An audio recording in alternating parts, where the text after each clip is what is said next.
Tak samozrejme, že je to v tomto lepšie, ale futbal sa hrá kvôli víťazstvám a kvôli fanúšikom a my samozrejme chceme pokračovať a vyhrávať. Tak nebudem klamať, že sa to neobyšlo bez oslav. Myslím si, že ten cieľ toho klubu bol takýto a som rád, že sme ho splnili a myslím si, že sa patrilo to aj nejak oslaviť. Myslím si, že áno, Boleslav sa tým aj prezentuje, hrá kombinačný futbal s rýchlymi krajmi a myslím si, že možno aj nám sa môže trošku to odbremeniť nejaký tá situácia, aká je, takže verím, že to bude zaujímavý futbal. Tak Bolka na jar vlastne prehrala iba so Slaviou, čo o niečo mi povedá.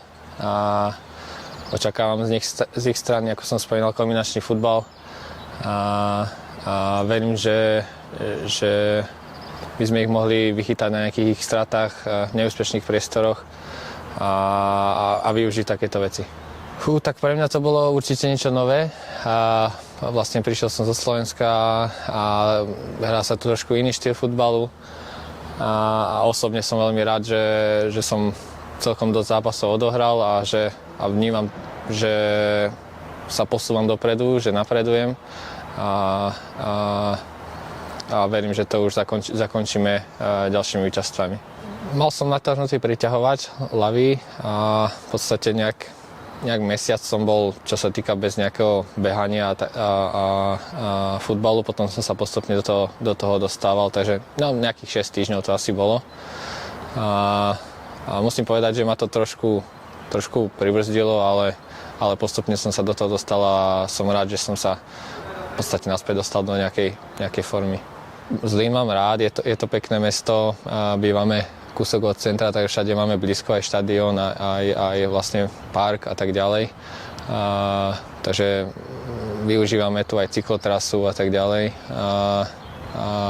Tento klub, už keď som prichádzal, som spomínal, že má charakter a myslím si, že toto aj potvrdila tá sezóna, že celé to mužstvo, tá kabína na tom funguje, že sú tu dobrí, úprimní ľudia a za to som rád. Tak budem to pozerať určite, je to sviatok futbalu, sú tam tí najlepší hráči sveta a samozrejme bolo by to krajšie, keby tam je Slovensko. A možno by som mal aj nejakú šancu sa tam dostať, samozrejme, ale je to škoda, ale aspoň Česko sa tam dostalo a verím, že tam niečo uhrajú. To místo nabité zvláštní energií, s lidmi s neutuchající touhou tvořit, podnikat a společně žít v moderním a bezpečném městě uprostřed zeleně. To je Zlín, město nekonečných možností.